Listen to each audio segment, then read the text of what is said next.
Hey guys, Ariza here from Perth Canine Craft.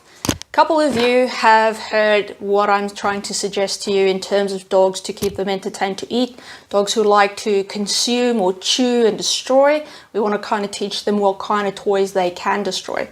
Problem that you have is if you put this in front of a dog, they have no idea what this is. We know it's called a Kong, but very rarely do people actually know that this is a chew toy. And how will the dog know? He doesn't read the label that says chew toy. So the way I introduce this to dogs is I'll actually take their food. If it's biscuits, I will soak it, chuck it in there 10 minutes before I give it to the dog. I'll go and freeze it. If it's raw meat, same concept. Really don't like to put anything hard in there that they can just pull out. I really want them to work on getting the stuff out.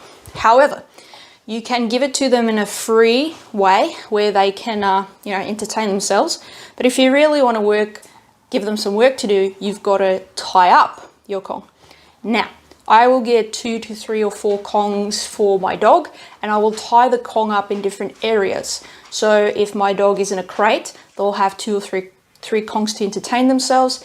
If they have free reign of the house, I might tie it up in different areas or where the dog's allowed. If the dog's in my yard, again, move it around, tie it up in different areas. Now the question becomes, how do I tie up my Kong, especially if I've got food in here? Well, first thing you've got to know is what size Kong you want to use. I prefer to use more Kong, so I'll go for a bit of a smaller size, not so small that the dog can actually swallow it. But anyway, this is an extra large, this is a large, so you can see the size difference.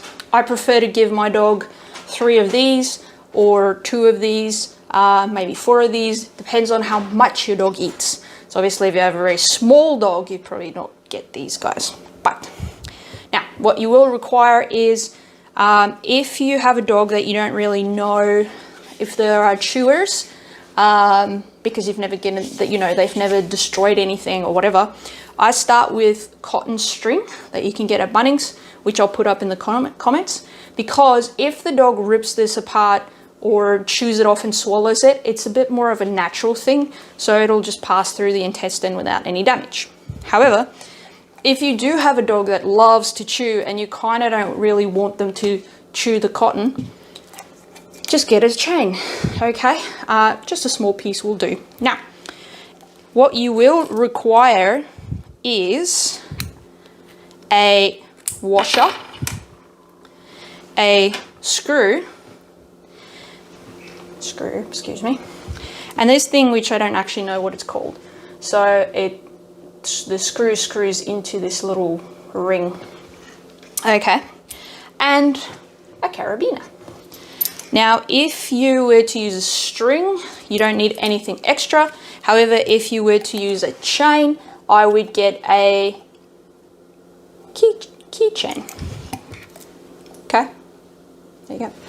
So the way it works is you'll take the screw and the washer, which will actually go inside, and then that little ring thingy there will screw in like so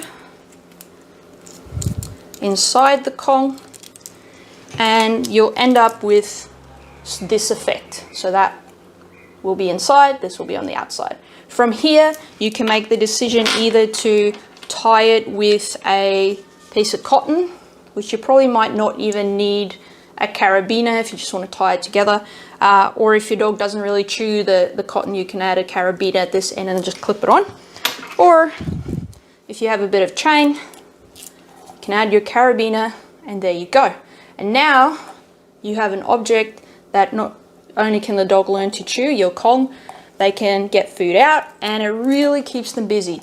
Ziva and Daryl takes between 15-20 minutes to get it out, depending how much I've frozen it, and they absolutely love it. The nice thing is the dog, you want to tie it up, not up in the air necessarily, but down low. The dog will lay down, the dog will be busy chewing, they'll be nice, calm and quiet, so you won't have a dog that will constantly chew things they shouldn't, go off barking, and eats a bowl of food and it's done, and the rest of the day they're kind of bored. So this is what I like. Anyway, hope you found that helpful, and yeah, keep an eye out for some more videos. Thanks guys.